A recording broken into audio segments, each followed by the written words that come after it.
allegedly. Oh, there it is. Hey, everyone. welcome everyone.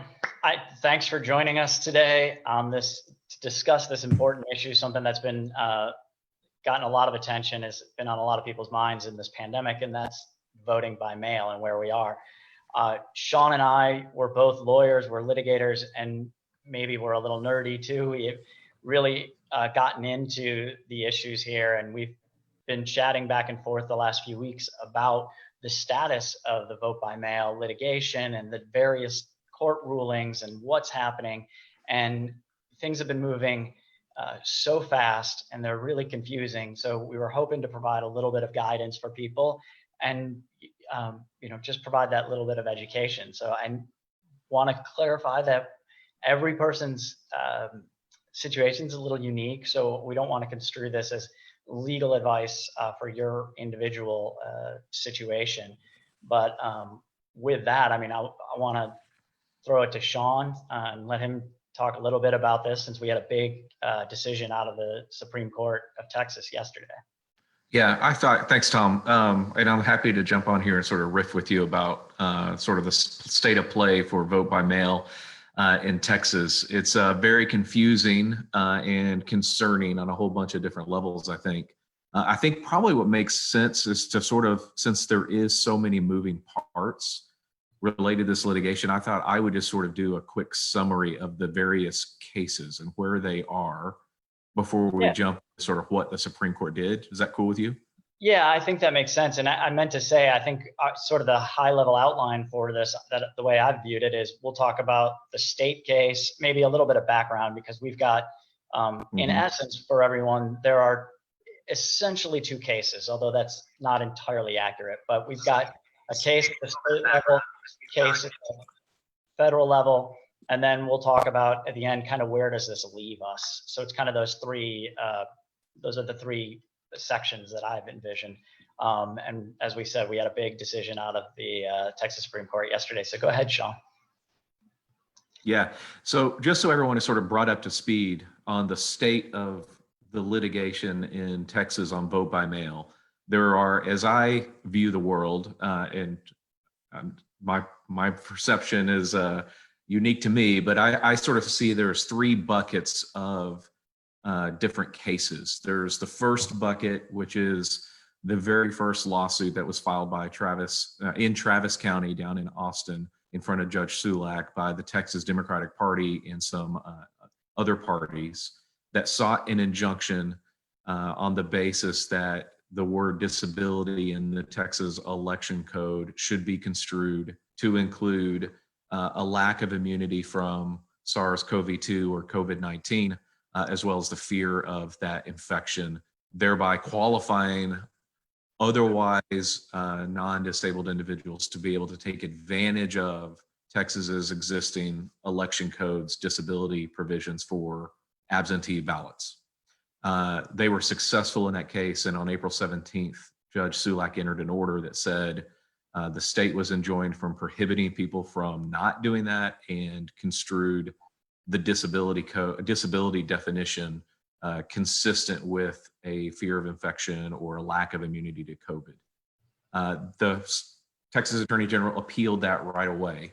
And so that went up to the Austin Court of Appeals, and in a more confusing, it was transferred to the Houston Court of Appeals, where it's currently sitting. The second sort of case that was filed approximately a week later, maybe a little bit longer than a week later, but it was a federal lawsuit filed in the Western District of Texas in San Antonio. And that lawsuit basically was a constitutional challenge to Texas's election code provisions for vote by mail, in which they made a bunch of different arguments, but the gist of the argument was twofold. One, the statute was unconstitutional under the 26th Amendment because it was a facial discrimination on the basis of age between those over 65 and those under 65. And they also made a challenge under the First Amendment in the Equal Protection Clauses for an impediment to the exercise of free speech or political speech, namely voting. that opinion, and they sought an injunction similar to the Travis County case. And I'll come back to their opinion in a second, because in the intervening weeks, the state of Texas reacted in a couple of ways. One, they argued in the Houston Court of Appeals, back to that Travis County case, that the injunction, the original injunction, was always never in place once they filed an appeal, and the by mail was never expanded, because the state has the right to maintain, the status quo while they're on appeal, because they're the state.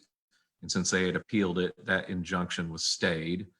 And they filed a mandamus in the Texas Supreme Court. And a mandamus is an action of essentially to require a higher court to issue a writ that forces a lower court to act, or another government official to act in a certain way. Issued a writ of mandamus to say that that order was in fact stayed, and the Supreme Court obliged them. And so the Houston Court of Appeals order ultimately got stayed. And so the injunction from Judge Sulak was sort of put on pause. The other thing that the state of Texas did was file a petition for mandamus again directly in the Supreme Court, challenging the election clerks in various counties' ability to give advice to voters and or otherwise direct them on how they should process or potentially investigate applications for vote by mail. And that's what ultimately led to the Supreme Court decision this week on what the word disability means. And then we'll jump back to the federal court. Judge Beery, the federal judge, issued an opinion on May 19th indicating that the Texas election code was in fact unconstitutional and enjoining things, issuing an injunction. That was immediately appealed to the Fifth Circuit. The Fifth Circuit is currently considering whether or not that order injunction should stay in place or not. And then we'll have briefing on the constitutional issues. I have not seen any orders out of the Fifth Circuit accelerating the briefing schedule. So as it currently stands, I believe the first brief is going to be due like July 1st, or so. It's 40 days from the date of the appeal. Briefing notice went out. So it'll be in the first part of July, just literally days before early voting. So it will be very hard for us to have a determination as to what the status of vote by mail is probably before the runoff. We'll see. We'll see. So that's sort of the lay of the land, and which leads us back to sort of what happened this week to prompt us to want to do this sort of flash zoom on vote by mail and where we are. So Tom, you want to talk about the Supreme Court, what they did?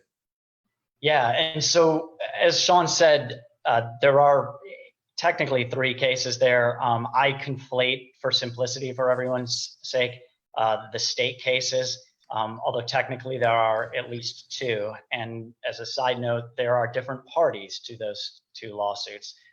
That makes it even more complicated. What the state did going to the Supreme Court is very unusual, but there is a statute that allowed them to go straight to the Texas Supreme Court when it involves the election code and compelling an election official to act in accordance with the law, basically.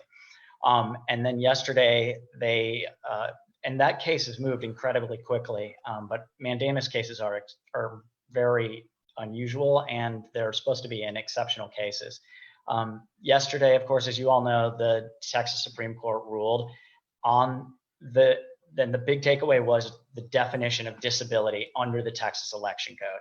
And specifically, the Texas Supreme Court held that a voter's lack of immunity to COVID-19 without more is not a disability under the election code. So the lack of immunity that most of us have to COVID-19 alone doesn't qualify someone to check the disability box on the request for a mail-in ballot, according to the Texas Supreme Court yesterday.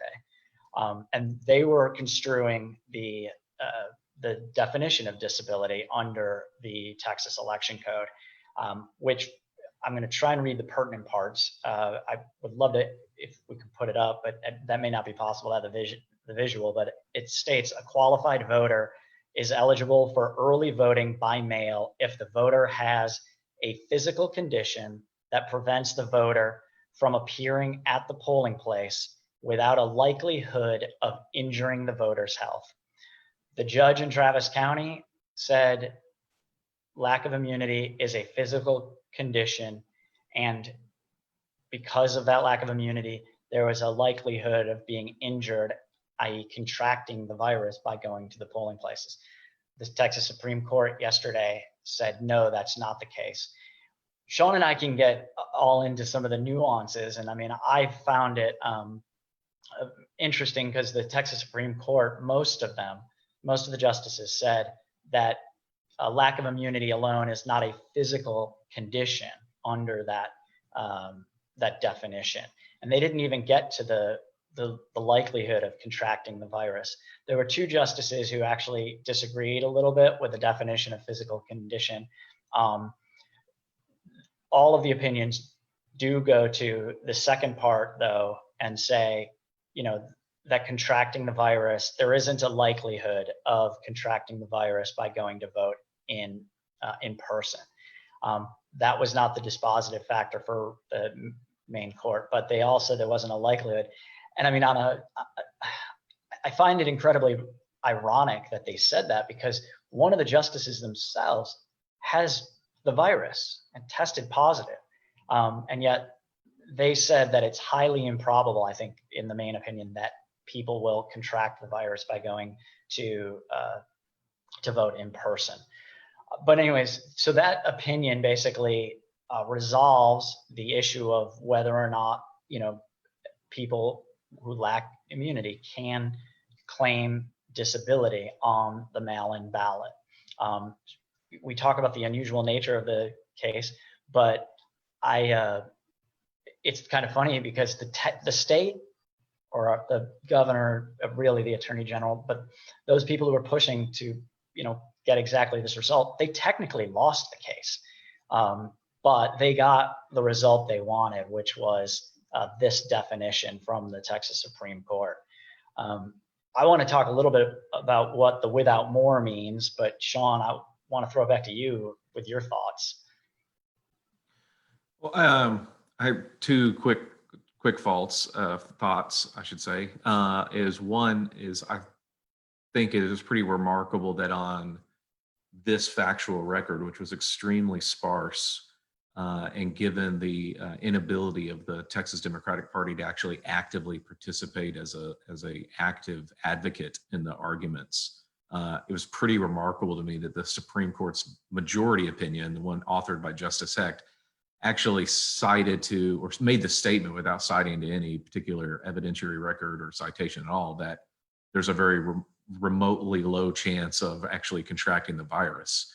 And the reason that's interesting to me is that, to me, seems to be like where the Texas Democratic Party may go next when they have to address whether or not this resolves the issue for all purposes on the Houston Court of Appeals level.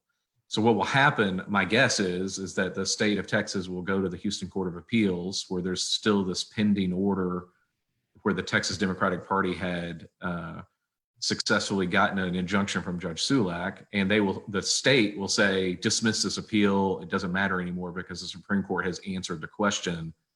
Immunity to the virus, or lack thereof, does not equal disability. And I imagine the Texas Democratic Party will say, no, we need to figure out what the contours of that are. You should still define it. And on this factual record, there's a likelihood of success because of the likelihood of injury to voters that have other conditions that go along with the COVID immunity or lack of immunity that might still cause them to qualify. I don't know what they'll do. That's something that I would try to do to get clarification, because they don't really answer it. And the mandamus there was no fact findings. I mean, it's really pretty remarkable to me that on that record, the justices just simply said, you're not going to get COVID at the polls, so don't worry about it, basically. That's pretty remarkable. I completely agree. And Sean, you and I talked about this a few days ago, and that is, there's no evidence that the election clerks of 5 counties in Texas, they were they were, for all intents and purposes, the defendants in this case when the state sued and initiated this case in front of the Texas Supreme Court. But there's no evidence that they were actually breaking the law or doing anything wrong. And the court actually says there is no evidence that these election officials have done anything wrong but then they proceeded to reach this issue anyways, which is unusual. So that it was one of the things that was an issue when they had the hearing in front of the Texas Supreme Court, that some of the Right. justices basically said, if there's no wrongdoing by these election clerks, how can we even get to the question of what the definition of disability is? But I mean, Sean and I talked about this. The lawyer for some of the county election administrators, who's a legendary lawyer in the state, great reputation, basically told them at first, you don't need to go there. And then later on in the arguments said, oh, we wouldn't mind guidance on what the definition of disability was. And it kind of opened the door for the Supreme Court to say, okay, here's what the definition is, when otherwise there was a very strong argument that they shouldn't even decide what the definition is.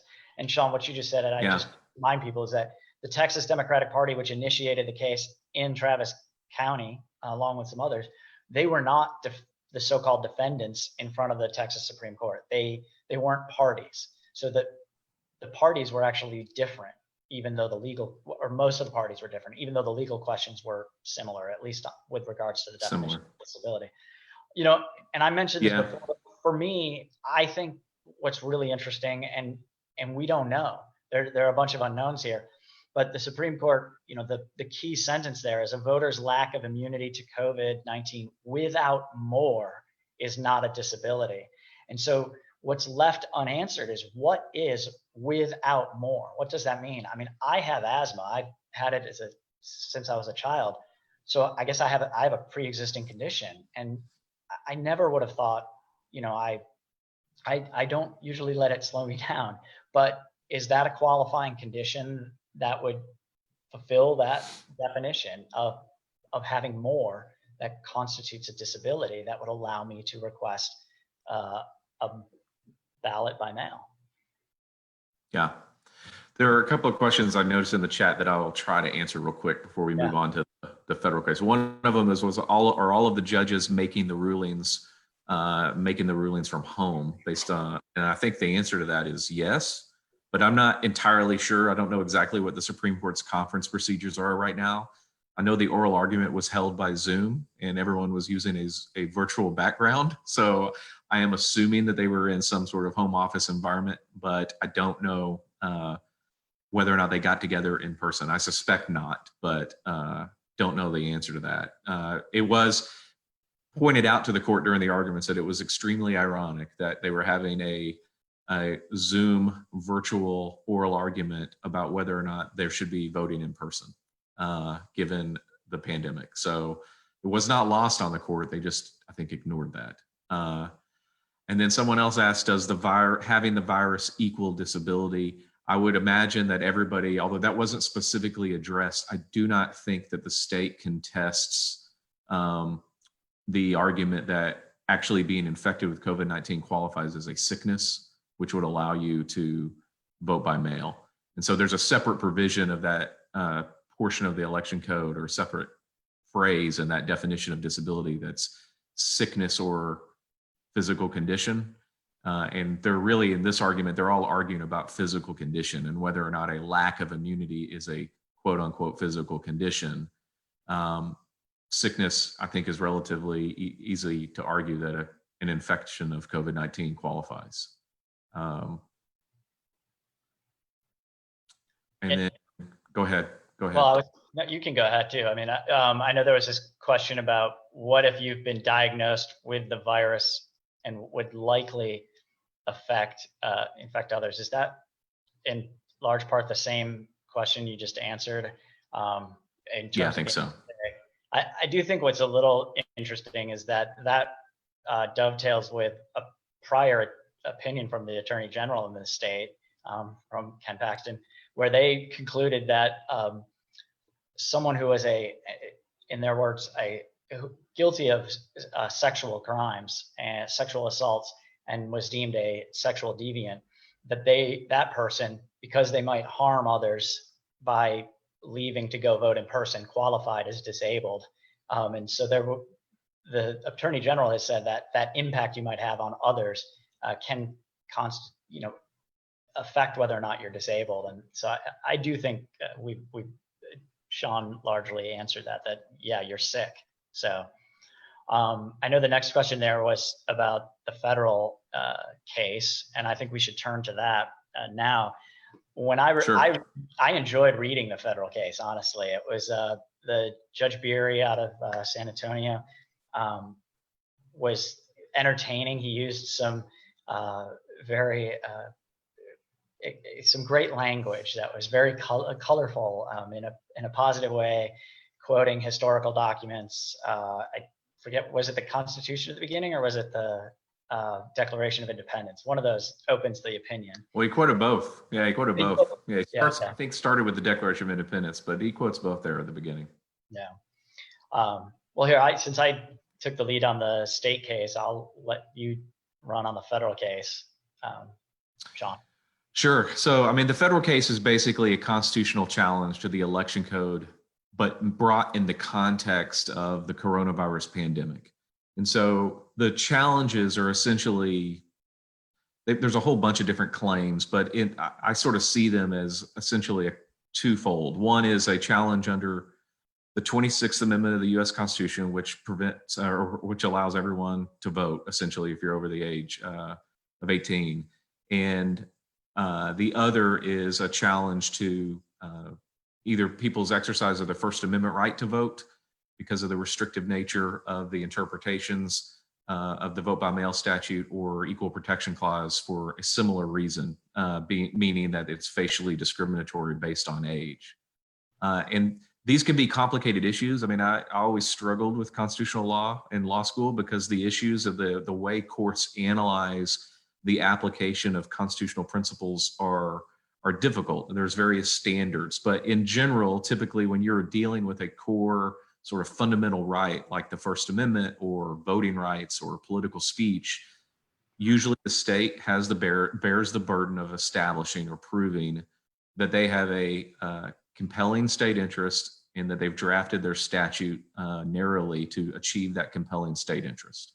And so what the Texas Democratic Party is arguing here is that in the context of coronavirus and a global pandemic, that the facially, which means on its face, the statute discriminates between age 65 and over and age 65 and under, and it does because it specifically draws that line. Those individuals under the age of 65 who are equally susceptible to coronavirus, or even not even necessarily equally susceptible, but also susceptible to coronavirus, like those over age 65, should have the ability to vote by mail to lessen their the impact on their voting rights and otherwise comply with the 26th Amendment. And the state of Texas basically said, no, we have a compelling state interest of voter fraud. That voter fraud exists, and that's why we have the ability to regulate it and vote by mail, and we're not putting any kind of undue burden on anyone. So a question was asked, how does the state decision on disability and whether or not the Texas election code's disability requirements allow vote by mail for those with coronavirus or lack of immunity to coronavirus impact the federal court?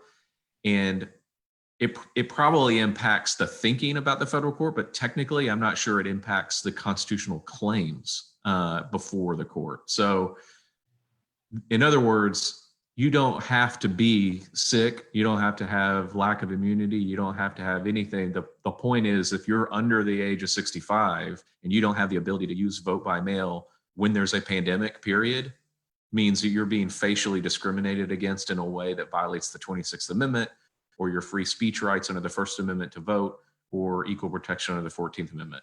Whether or not Texas defines disability to mean lack of immunity to COVID or not. And so the challenge will go forward, needs to go forward, should go forward. And it's a really heavy burden for the Texas Democratic Party to ultimately prevail. But because strict scrutiny analysis is just hard, but I think it will go forward, and whether or not we get a ruling before the runoff election in July remains to be seen. But I don't think that the Supreme Court's decision out of the state of Texas automatically renders that appeal moot or meaningless or anything like that. I think it will heighten the analysis of the constitutional issues. Yeah, I think you're right and appreciate that. One of the things that I found interesting to distinguish between what the Texas Supreme Court said and then the federal district court's decision, where the federal district court said that the limitations on mail-in balloting are unconstitutional, was that the Texas Supreme Court seemed to say, hey, these times aren't that unusual, whereas the federal district court said, and the Supreme Court also said, it's so improbable that you're going to get it. I think that was frustrating, especially given that one of them has the virus. But then the federal judge, said these are extraordinary times and really focused on that. It was clearly part of his thinking in ruling that the age limitation in particular, was unconstitutional. I enjoyed reading that because, Sean, I don't know about you, I don't think I've ever seen a constitutional case involving the 26th Amendment. So it's just I haven't. Yeah, it was pretty unusual. Yeah. So, but anyways, Yeah. So it'll be interesting to see what the Fifth Circuit does. Obviously, that federal district court's opinion saying that the Texas vote by mail provision is unconstitutional, that is now on hold, according to the Fifth Circuit. And we don't have any idea of what the calendar is. As Sean said, it may be a long time till the Fifth Circuit issues its order. Yeah. On Go ahead. Yeah, I was going to say it's actually, I think it's really interesting because the Fifth Circuit did something here that I've not seen them do before, and I'm sure that doesn't necessarily mean anything. It just means I haven't seen the Fifth Circuit do it. But Judge Beery entered an order that enjoined the state and allowed everyone to vote by mail. That was appealed, and then the Fifth Circuit essentially stayed the enforcement of Judge Beery's order. So what that means is he put pause on Judge Beery's order. It doesn't mean that we have the right to vote by mail right now, but that stay is only in effect until they determine whether or not they need to stay the order for the pendency of the appeal. So it's a very temporary administrative stay just while they resolve the issue as to whether or not they should let the order stand during the appeal. And normally I would say the Fifth Circuit would always just stay the order pending appeal because they do that quite often. Federal courts will do that quite often. The one thing that is unique about this one, and the Texas Democratic Party made these arguments, was the runoff election is so close. And so that the most fair thing to do, considering people have been taking advantage of vote by mail applications on the understanding that either the Texas litigation means that we can vote by mail or this federal litigation means we can vote by mail, would be to let Judge Beery's order stand during the runoff election so you don't have to try to disentangle applications for ballots by mail for people that were taking advantage of the opportunity if they were afraid of infection or lack of immunity that maybe otherwise now, because of the Supreme Court's ruling, they wouldn't have done. And we don't have a ruling yet, I don't believe, from the Fifth Circuit on whether or not that order will be stayed. And similarly, we don't have a really firm idea as to whether or not they will accelerate the briefing or not. I suspect it may depend on what they do with that order, because if they don't stay the order, they may accelerate the briefing to try to get to an answer sooner rather than later. If they keep the order in place or stay the order, they'll probably just be the routine briefing. We'll have an answer to this for the general election, but not the runoff election. Yeah, and so as you point out, there's even more uncertainty, in particular as to the federal case. But I think we should probably move to the next section that I sort of titled, which is where does this leave us, right? So we've got this uncertainty about what the federal courts are going to say about whether or not it is unconstitutional to limit mail-in ballots to people who are 65 and over. And that's that age discrimination claim. As I said, technically the state lost yesterday, which is interesting, but we do have an answer about disability. And that's critical. But as I mentioned before, whatever the without more is that remains unknown. You can't help but think that pre-existing conditions like asthma would be something where a court would say, yeah, that qualifies, but we just don't know. The Texas Supreme Court did say that, election administrators have basically a ministerial duty. In fact, this was one of the concurring opinions out of the Texas Supreme Court. The justice said that it's a ministerial duty that election administrators have to approve proper requests for mail-in ballots. And the majority opinion concurred or agreed in essence, because those forms, when you request a mail-in ballot, it just says what's the reason you're requesting an absentee ballot, right? It gives you 3 boxes, I believe, to check, and one of those is disability, and it doesn't define disability. It doesn't ask you what your disability is. There's nothing there. So as long as election administrators get a proper request for a mail-in ballot, they're more or less obligated to honor that request. So as the Supreme Court said, this is on the voter to determine whether or not they are disabled under the law and therefore qualify for a mail-in ballot. So, unfortunately, every situation is going to be unique in terms of what that is. As I said, I have asthma. Is that the more that qualifies me to check the disability box? I don't know. I tend to think it probably would, but that's something that I just don't know the answer to. So what could happen? I think one of the things, Sean, for me is that I can't imagine ballots that are cast by mail. They will count because you're a qualified voter. So it's not like the vote is not qualified. And this is assuming somebody checks disability and then turns out it's, that was under the old regime or the court's prior decision. You're entitled to vote, so the vote counts. It's not an illegal vote. It's just the means by which it was cast could be problematic.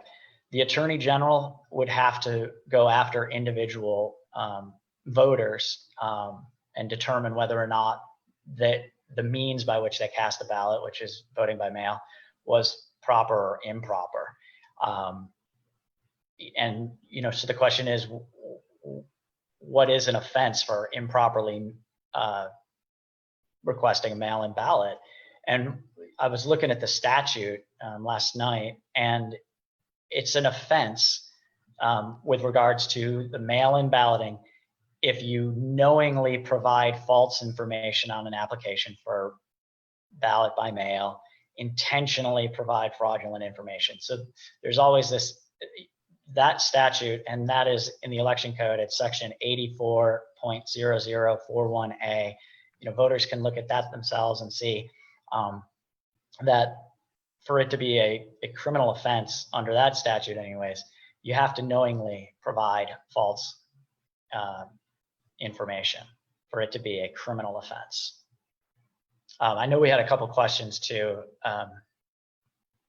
here. Sean, was there more you'd like to elaborate on? I was just going to reiterate that a couple of things related to the acceptance of the ballots. One, I don't think that the ballots will be tossed out because they're being checked as disability. In fact, every election administrator that was sued in the Supreme Court, that would be the Dallas County, El Paso, Travis County, et cetera, they all indicated that their job, their duty, their obligation is to accept ballots that come in, and they review them to make sure they're filled out properly, and that's their obligation, and then they will accept them. So I don't think there will be any ballots tossed out. I think Bruce Sherbert, the Collin County election administrator, has the exact same view, that his job is to accept ballots.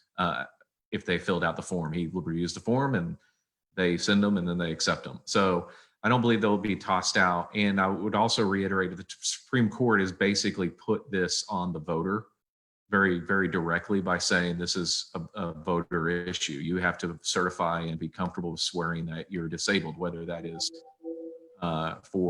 because you have a broken leg and can't get to the polls that day, or whether it's because you have a immunosuppression issue that, coupled with COVID in the world, means that you can't vote. I think the Supreme Court very purposefully left that open and left it up to the voter to do that. So, that's really the current guidance we have. I don't believe the Attorney General has issued any guidance after the Supreme Court's opinion yet as to whether or not he's going to do anything different than what the Supreme Court has already said he should do, which is let the voters decide. Yeah, I agree. And I think just to clarify one thing for voters is, if you've applied for a mail-in ballot and you decide, okay, I don't have any underlying conditions, I have nothing else. I thought I was disabled under this definition because I lack immunity to COVID-19. And you got a mail-in ballot, you can take your mail-in ballot to the polls and turn it in at the polls and then vote in person. And your vote, it'll be completely normal.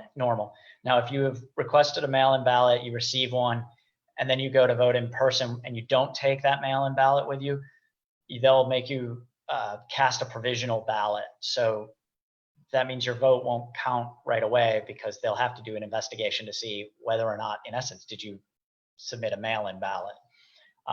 So if for voters who choose to, go in person now, but they had requested a mail-in ballot, they should take that mail-in ballot with them to the polls just to avoid, more confusion and difficulties. And Sean, one of the things I would go back to this, we've talked about, we just don't have the answers, unfortunately, with regards to underlying health conditions in this situation. As I said, I tend to think that people with those underlying health conditions or pre-existing conditions, especially the ones that were highlighted on all the federal government ads, those may qualify as that more in the definition from the Texas Supreme Court, but we don't have an answer. And so it is up to the voters to make that decision about, what their health condition is and whether or not that is a sufficiently disabling condition that would allow them to vote by mail. But again, in order for it to be a criminal offense to vote by mail, that statute I mentioned, 84.0041, requires that you knowingly provided false information. So I would, recommend voters look at that part of the election code too. It'll be interesting to see. It'll be interesting to see if the Texas Democratic Party takes some additional action in the Houston Court of Appeals to try to clarify that issue, to help voters, because it's clearly the onus has been put on the voters, and there's a door that remains open with the quote without more language there for people to still take advantage of the disability provisions of the election code, vote by mail proportions of the Texas election code. So we will see. We'll have to continue to monitor that issue, and then obviously continue to monitor the federal decision and whether or not they're going to let Judge Beery's order stand in the short term or not. Absolutely. I know there's still a few questions that I haven't reviewed all, but I think we've at least touched on these questions. Do you agree, Sean? Yeah, I think so. There's some people that have asked about doctor's notes and things like that. And the only thing I can tell you about that is, if you have a doctor's note that says you're disabled, that probably would be a pretty good reason why you could check the box. The application itself is very simple. And the argument in front of the Supreme Court actually touched on this a little bit about whether there would be extraneous information included on the application, or you just check the box for disability. And both the Supreme Court, all of the Supreme Court justices really, as well as the parties arguing for the election administrators, were like, we don't know what any of that extra stuff means. All we know is if the box is checked disabled and they've signed the thing certifying that they're disabled, they're disabled. So I would just recommend, using the form as it is. And if you're going to check the box, and then go with it. That's as long as you're comfortable swearing it and certifying, like the Supreme Court says, it's on the voter to comply with the law in good faith. And I think most Texans want to do that. So. Yeah, I completely agree. As long as Texans need to abide by the law in good faith, and they want to do that. Yeah. And I guess there's one question a little bit. We've touched on this about whether or not the Attorney General is going to prosecute everyone who requested a mail-in ballot. Obviously, we don't know the answer or what he's going to do. I think from a practical perspective and politically, going after slews of people who requested in good faith a mail-in ballot, I think would be extremely difficult for them. And I would also go back to that definition in the election code under 84.0041A about what is a criminal offense. So I don't know what the Attorney General is going to do, but I would be surprised if he went after many more than a handful of people. And it's extremely difficult, again, because the form says, are you disabled? And so it's up to the voters to decide whether or not in good faith they meet that definition of disability. And the court said lack of immunity alone is not enough to qualify as disabled under that code provision. So we'll see what happens with the federal case. That may be quite some time. And I am intrigued because those are constitutional arguments. I don't deal very much in my personal law practice with constitutional law arguments. So some of these issues that are raised, I haven't seen since law school. And as I said, I haven't seen the discrimination claim under the 26th Amendment before at any point. So, a little bit of a nerdy aspect of me, I'm really intrigued by it and want to see how that comes down. And, I certainly want everyone to feel safe and as if they're able to go vote safely and that they can exercise, their civic right in a safe manner. So with that, Sean, do you have anything else to add? Not really, other than everyone needs to stay tuned. If you feel comfortable voting in person, go vote. If you have already done your mail ballots, hopefully we said something here today that helps you in your analysis and understanding of what you need to do. The election administrators have all said to a person that they're going to accept those ballots. So I don't believe they'll be tossed out. And I don't, given the nature of this pandemic and the reality is that everybody is concerned about it. I think that the voters taking in good faith their understanding of what the law is and using them could be fine. So, the reality is it's unsettled and we're going to have to continue to watch it. And in the short term, do your best and stay safe. Absolutely. Well, I want to thank everyone for attending today. I'm sure you can reach out to both of us through our websites, contact if there are, questions, or if you have questions about the campaign, please feel free to reach out to either Sean or me through our campaign websites. My website's just Tom Adair for Texas.com. I think it's on my background. Both Sean and I do have runoff elections. I would love to have your vote in the runoff election. Early voting is from June 29th through the 10th, and then that runoff election day is July 14th. Thank you all again for attending. Thanks for your support and stay safe. Sean? Yeah, thank you very much. Don't forget to vote on July 14th for the runoff, and our campaign website, SeanMcCaffity.com. You can follow us on Facebook and Twitter. Really appreciate the time riffing with you about this, Tom. It's a really timely issue, so we'll continue to stay up to speed on where we are in the litigation and try to let people know as quickly and as fast as we can about what the courts are doing so that people can make decisions on how they want to interact with the vote. Absolutely, and thanks for chatting me. I've enjoyed the little intellectual back and forth we've had as we've analyzed these issues and chatted about the pleadings and then the court opinions. So thank you. Yep, Sean. likewise. All right, man. You take care. Have a good one. Thank you, everyone, for coming. Bye, everyone. Bye.